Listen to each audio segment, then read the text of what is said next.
Teman-teman, saya mau nanya sama teman-teman, mana yang teman-teman pilih? Kalau ada dua pilihan nih, yang pertama rumah yang masih murah dan belum dibangun, atau yang kedua rumah yang lebih istimewa harganya sudah berprogres. Mana yang dipilih? Di antara kita cenderung kadang-kadang kita milihnya itu yang sudah berprogres bahasanya. Tapi faktanya banyak orang yang memilih diawali dari harga. Makanya tidak heran, di luaran sana banyak kawan-kawan kita yang pada akhirnya sudah beli rumah tapi kemudian merasa ditipu sama developernya. Akibat apa? Tertipu karena harga murah. Maka sebetulnya kalau kita pengen beli rumah, prioritas pertama itu bukan harga. Prioritas pertama adalah legalnya dulu. Izinnya dulu kita cek. Ya. Apakah izinnya sudah bersertifikat PT ataukah belum? Kalau belum, sebaiknya hati-hati. Teman-teman lihat dulu track record developernya seperti apa. Kalau developernya masih baru, belum berpengalaman gitu ya.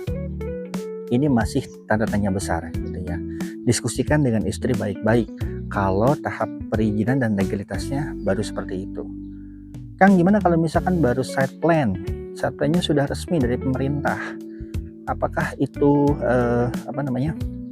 bisa dibangun? Bisa. Ya, site plan resmi itu sudah menandakan bahwa sudah di kafling dan kaflingnya itu memang resmi untuk dibuat perumahan. Bisa. Tapi itu belum berhenti. Masih ada tahap-tahapan selanjutnya. Gitu. Karena banyak orang sekarang yang sudah punya site plan tapi faktanya tidak bisa dibangun-bangun gitu. Karenanya penting banget buat kita sekarang kalau pengen membeli rumah itu harus lihat dulu track record developernya. Itu yang pertama. Yang kedua, legalnya guys. Legalnya seperti apa?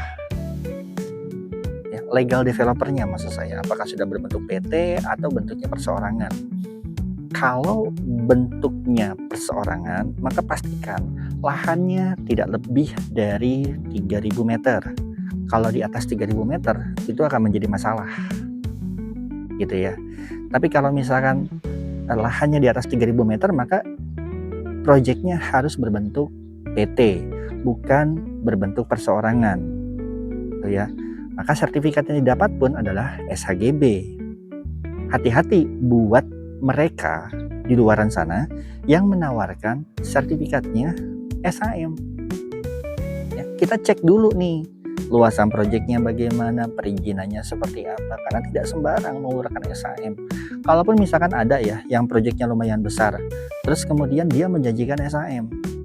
Nah, teman-teman perlu lihat, ini mengurus SHM-nya itu dengan cara perseorangan atau based on PT.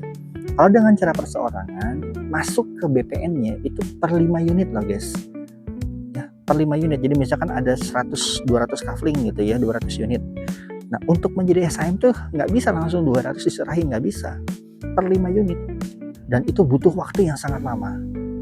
Makanya kenapa banyak SHM yang akhirnya mengulur terlalu lama gitu ya, sehingga kita yang pengen menghuni pun menjadi trouble gitu loh, merasa ditipu kembali dan sebagainya gitu ya. Yang ketiga, progres. Pastikan keseriusan developer dalam memberikan progres, tidak melulu mengandalkan uang konsumen. Ya, karena kalau developer mengandalkan uang konsumen, saya boleh mengatakan bahwa developer ini modal dengkul. Dia tidak punya persiapan apa-apa. Gitu ya. Developer tersebut paling tidak dia punya modal sendiri, atau dia punya investor, atau yang ketiga ya dia memang dipercaya di bank. Dan untuk melihat bagaimana dia dipercaya di bank, track record dia sebagai seorang developer itu pun harus diperhatikan. Jangan pernah terjebak dengan project-project yang sifatnya viral, karena tidak semua yang viral itu baik ya. Progres. Yang keempat, sebaiknya saya katakan ya, sebaiknya kalaupun misalkan projectnya itu baru dibangun, maka kita harus lihat rumah contohnya ya, karena dari rumah contoh itulah kita kualitas bangunannya segala macam terlihat gitu ya. Dan yang terakhir adalah sistem keamanannya bagaimana? Dari mulai pada saat dibangun gitu ya, apakah memang sudah perizinannya sudah selesai gitu ya, atau masih ada masalah dengan masyarakat dan sebagainya gitu ya. Nah sekarang saya mau ambil contoh teman-teman semua.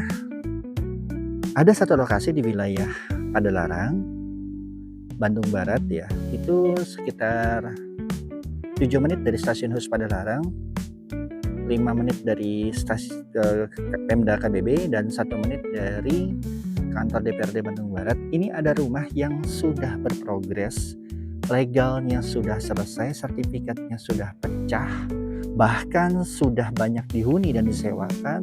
Sistem keamanannya pun berlapis, gerbangnya sudah ada, pos sudah ada, CCTV juga terpasang di mana-mana gitu ya, dan udaranya dingin. Itu juga ada yang siap huni on progress. Ini lokasinya, rumahnya kayak begini guys, rumahnya kayak begini. Dan apa yang tadi saya bahas, yuk sekarang coba kita refleksikan ke diri kita masing-masing. Kira-kira mana sebenarnya lebih enak mana coba? Rumah yang murah dan belum dibangun, atau rumah yang istimewa harganya gitu ya, dan sudah berprogres seperti ini? Mungkin keluar uang lebih banyak dibandingkan harga murah, tapi jaminan rumah kita akan dihuni 90% lebih terjamin ya, dibanding kita beli rumah yang belum tentu terbangun semuanya gitu. Kalau begini kan sudah clear, udah terbangun semuanya gitu kan, akses sudah jadi, rumah sudah banyak yang dibangun gitu kan. Seperti itu guys. Nah di sini ini ada rumah 2 lantai, ada yang 2 kamar tidur dan ada yang 3 kamar tidur. Yang 2 kamar tidur itu harga mulai dari 770 jutaan, diskon 40 juta ya, menjadi 740 jutaan, sorry, 780 menjadi 740. Kalau yang 3 kamar tidur ada yang 800-an berubah menjadi 700-an, dan ada yang 990-an menjadi 950 jutaan saja. So buat teman-teman, yuk mending saran saya kita mulai putuskan deh, beli rumah yang udah lebih banyak penghuni kayak begini aja gitu. Soalnya kalau misalkan yang masih baru tuh harap-harap cemas ya, apalagi kalau misalkan punten gitu ya, tabungan kita pas-pasan, repot juga nantinya, malah kita nanti yang kena ya. Dari total 98 unit, sisa 18 unit lagi, dan 2 unit ready stock, mau yang 2 kamar tidur, mau yang 3 kamar tidur. Klik link video di bawah ini untuk mendapatkan info detailnya.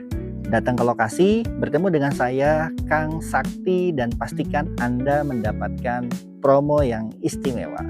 Pengen tahu dalamnya? Langsung aja hubungi di WA saya. Salam.